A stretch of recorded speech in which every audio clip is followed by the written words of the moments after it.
వృశ్చిక రాశి వారికి రాహువు మూలకంగా, కేతువు రాశి మారడం మూలకంగా ఎలాంటి ఫలితాలు ఉండబోతున్నాయో విశ్లేషిద్దాం. ఈ సంవత్సరము రాహువు 18 మే 2025 నుండి 5 డిసెంబర్ 2026 వరకు కుంభరాశిలో సంచరిస్తున్నాడు. కుంభరాశిలో సంచరించడం మూలకంగా వృశ్చిక రాశి జాతకులకు అర్ధాష్టమ స్థానంలో సంచారం అవుతుంది. అర్ధాష్టమ స్థానంలో రాహు సంచారము ప్రతికూలంగా ఉంటుంది. కాబట్టి కొన్ని విషయాలలో మనం జాగ్రత్తలు తీసుకోవాలి. ముఖ్యంగా రాహువు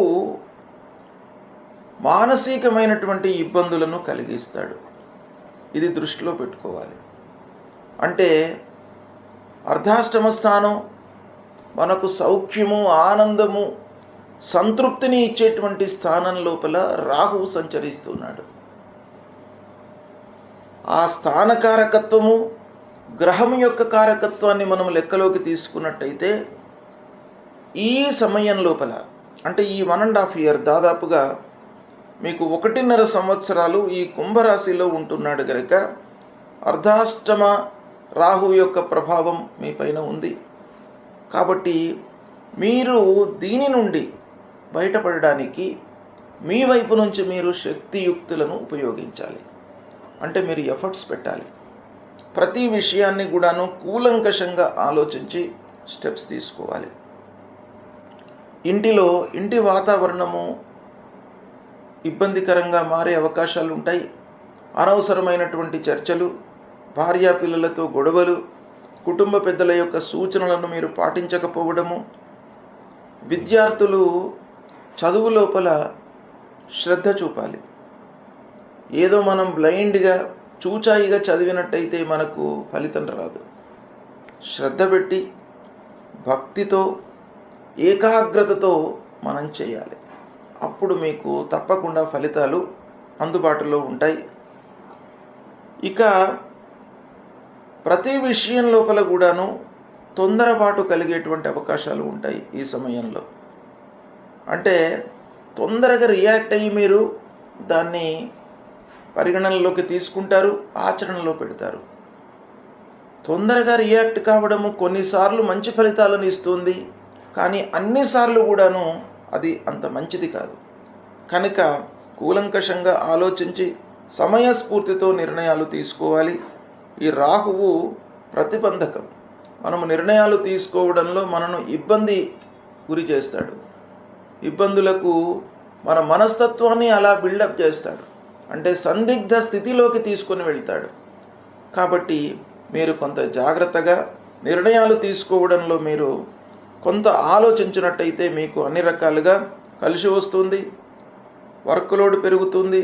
తద్వారా అనారోగ్య సమస్యలు చోటు చేసుకునేటువంటి అవకాశాలు ఉంటాయి.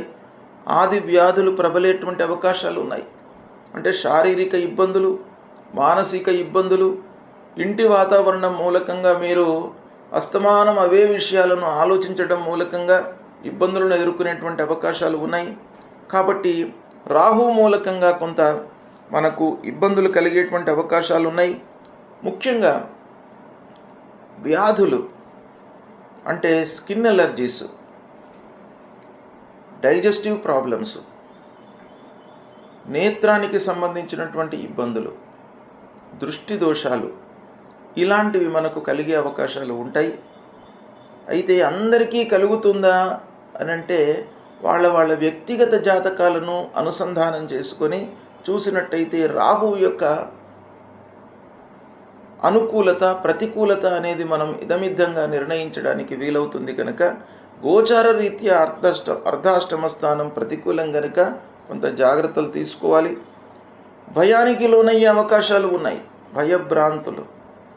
ఇక ఇదే సమయంలో అంటే 18 మే 2025 నుండి 5 డిసెంబర్ 2026 వరకు సింహరాశిలో కేతువు సంచరిస్తున్నాడు. కేతువు సింహరాశిలో సంచరించడము కొంత ప్రతికూలతనే అయినప్పటికీ కొంతవరకు మనకు చేసేటువంటి వృత్తి పైన ప్రభావం చూపిస్తాడు. ఉద్యోగస్తులకు ఆఫీసులో కొన్ని ఇబ్బందులను క్రియేట్ చేస్తాడు. తోటి ఉద్యోగులతో మనస్పర్ధలను, హైఎఫ్స్తో, అధికారులతో కొంత గ్యాప్ ఏర్పడడానికి అవకాశాలు ఉన్నాయి. ప్రతి విషయంలోనూ అన్సర్టనిటీని క్రియేట్ చేస్తాడు. కాబట్టి ఈ అన్సర్టనిటీ అనేది లేకుండా ఉండడానికి ఖచ్చితంగా మీరు నిర్ణయాలు తీసుకోవాలి. అన్ని కోణాలలో ఆలోచించినప్పటికీ ఏదో ఒక నిర్ణయానికి మనం ఎరైవ్ కావాలి. నిర్ణయం అయితే తప్పకుండా తీసుకోవాల్సి వస్తుంది. నిర్ణయం తీసుకోకుండా ఆసలేటింగ్ పొజిషన్లో మనం ఉన్నట్టయితే ఇబ్బందులు తప్పవు. కాబట్టి ఈ కేతువు అలాంటి స్థితిని మనకిస్తాడు. కాబట్టి పనులు చేయడంలో, నిర్ణయాలు తీసుకోవడంలో ఆలస్యం అనేటువంటిది సంభవించే అవకాశాలు ఉన్నాయి. తద్వారా కొంత ఆర్థికపరమైనటువంటి ఇబ్బందులు కూడాను మనకు ఎదురవుతాయి. వాటిని మీరు అధిగమించడానికి ఇంకా ఎఫర్ట్స్ పెట్టాలి. ఒక రకంగా కొన్ని విషయాలలో పాజిటివ్ కూడాను కేతువు మూలకంగా కలుగుతుంది. మంచి పనులు చేయాలి అనేటువంటి ఆలోచన మీ లోపల బాగా పెరిగే అవకాశాలు ఉన్నాయి. ఇది ఒక సంతృప్తికరమైనటువంటి విషయం. ఏంటంటే నలుగురికి సహాయం చేయాలి, మంచి పనులు చేయాలి, సమాజానికి ఉపయోగపడేటువంటి పనులు చేయాలి, బంధువులకు మనము తోచిన లెవెల్లో మనం సహాయం చేయాలి. ఇలాంటి వాటిపైన మనస్సు నిలిపే అవకాశాలు ఉన్నాయి. ఇలాంటి ఆలోచనలు కూడాను మీకు సంభవించే అవకాశాలు ఈ కేతు మూలకంగా బాగా ఉంటుంది. కాబట్టి కొంతవరకు సౌఖ్యంగా శుభప్రదమైనటువంటి ఫలితాలు ఈ కేతు మూలకంగా కలుగుతాయి. అయితే అదర్ సైడ్ రాహువు మీకు అర్ధాష్టమంలో ఉన్నాడు. రాహు మూలకంగా కలిగే ఇబ్బందులు ఉన్నాయి. కేతు మూలకంగా కొన్ని విషయాలను రెక్టిఫై చేస్తాడు. అయితే ఓవరాల్గా మనం చూసినట్టయితే రాహు కేతువుల మూలకంగా, రాహువు అర్ధాష్టమ స్థానము, కేతువు దశమ స్థానము, ఈ రెండు కూడాను గోచార రీత్యా ప్రతికూలమే గనక రాహు కేతువుల మూలకంగా మనకు కొంత ఇబ్బందులు కలిగే అవకాశాలు ఉన్నాయి. కాబట్టి మీరు ఈ సమయం లోపల దీన్ని అధిగమించడానికి, ఈ గ్రహస్థితి మూలకంగా కలిగేటువంటి ప్రభావం నుండి విముక్తులు కావడానికి మీరేం చేయాలి? ఒకటే ఒక మార్గం మన చేతిలో ఉన్నటువంటిది. మనము శ్రద్ధతో ఎఫర్ట్స్ పెట్టి మనకు భగవంతుడు ఇచ్చినటువంటి ఆ స్కిల్స్ను ప్రదర్శించి, మన నైపుణ్యాన్ని ప్రదర్శించి పనులను మనం చేయడం అనేటువంటిది ఇక్కడ చాలా ముఖ్యమైనటువంటి విషయము. దీన్ని దృష్టిలో పెట్టుకోండి. మీరు చేసినట్టయితే సత్ఫలితాలను పొందుతారు. రాహువు కేతువులు ప్రతికూలంగా సంచరిస్తున్నప్పుడు మనము తప్పకుండా భగవంతుడి యొక్క అనుగ్రహం కొరకై పరిహారాలను చేసుకోవాలి. పరిహారాలను చేసుకుంటూనే మన చేతిలో ఉన్నటువంటి కర్తవ్యాలను, అంటే మనము ఏ విధంగా రెక్టిఫై చేసుకోగలము అనేటువంటి విషయం పైన కూడాను మనస్సు నిలపాలి. అంటే రాహువు కొన్ని ప్రతిబంధకమైనటువంటి ఫలితాలను ఇస్తుంటాడు. మనస్సును చంచలంగా ఉంచుతాడు. కాబట్టి మనస్సును కట్టడి చేసుకోవడానికి ఒక ధ్యానం లాంటిది, ఒక యోగా ఇలాంటివి చేసుకోవడం మూలకంగా మనము శారీరకంగా కొన్ని పరిహారాలను, వాటిని కంట్రోల్ చేసుకోవడానికి అవకాశాలు ఉంటాయి.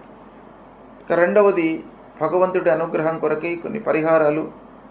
మొట్టమొదలు ఏం చేయాలి? రాహువు ప్రతికూలంగా ఉన్నప్పుడు, ప్రతికూలము అనంటే జన్మస్థానంలో సంచరిస్తున్నప్పుడు, ద్వితీయ స్థానంలో సంచరిస్తున్నప్పుడు, చతుర్థం అర్ధాష్టమ స్థానంలో సంచరిస్తున్నప్పుడు, పంచమ స్థానంలో సంచరిస్తున్నప్పుడు, సప్తమ స్థానంలో సంచరిస్తున్నప్పుడు, అష్టమ స్థానంలో సంచరిస్తున్నప్పుడు, నవమ స్థానంలో సంచరిస్తున్నప్పుడు, దశమ స్థానంలో సంచరిస్తున్నప్పుడు, ద్వాదశంలో సంచరిస్తున్నప్పుడు, అంటే ప్రతికూలమైనటువంటి స్థానాలే రాహువుకు ఎక్కువగా ఉన్నాయి.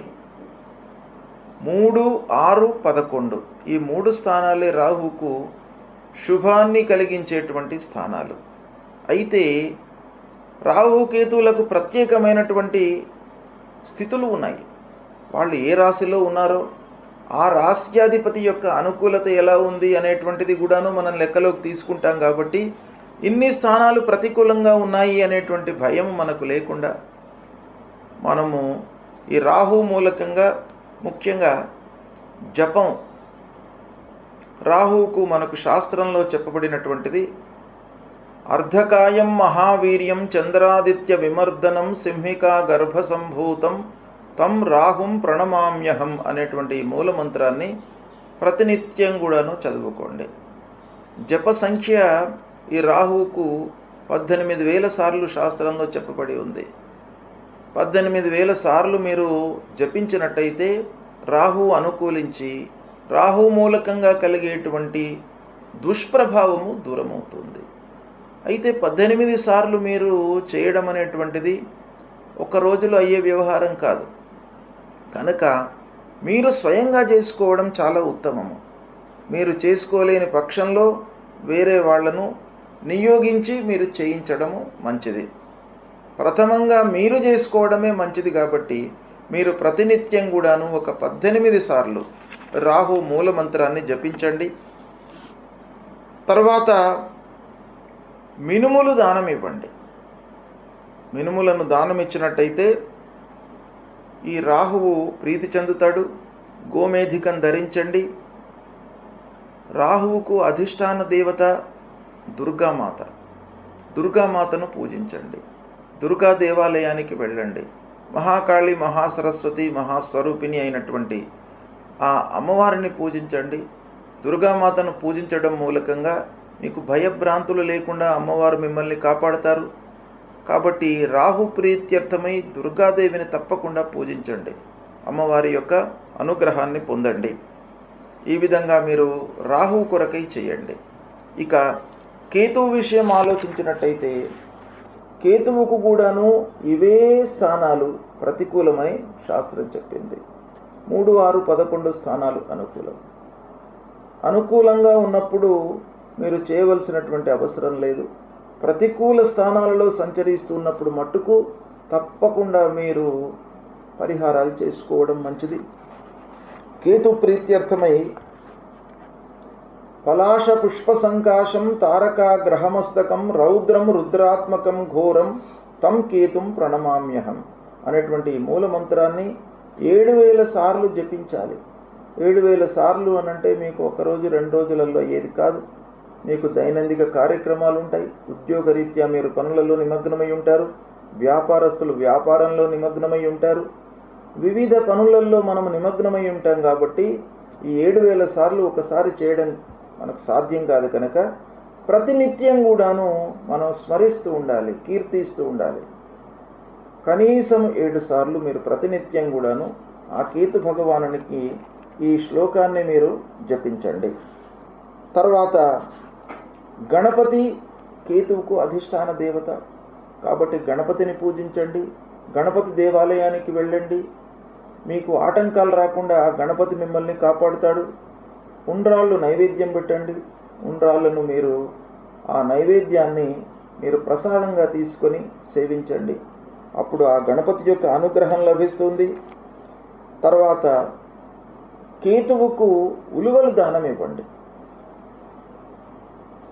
తర్వాత వైడూర్యం అనేటువంటిది ఉంటుంది. ఆ వైడూర్యాన్ని ధరించండి. ఇవి చేసినట్టయితే రాహు కేతువుల మూలకంగా మనకు ప్రతికూలమైనటువంటి స్థానాలలో సంచరిస్తున్నటువంటి దుష్ప్రభావము దూరమవుతుంది. కనుక పరిహారాలు తప్పకుండా చేసుకోండి. దైవభక్తి పెంచుకోండి. ఆ దైవాన్ని, అమ్మవారిని, గణపతిని ప్రతినిత్యం కూడాను మీరు స్మరించండి, కీర్తించండి, స్తోత్ర పారాయణాలు చేయండి. తద్వారా రాహు కేతువులకు సంబంధించినటువంటి దుష్ప్రభావం దూరమవుతుంది.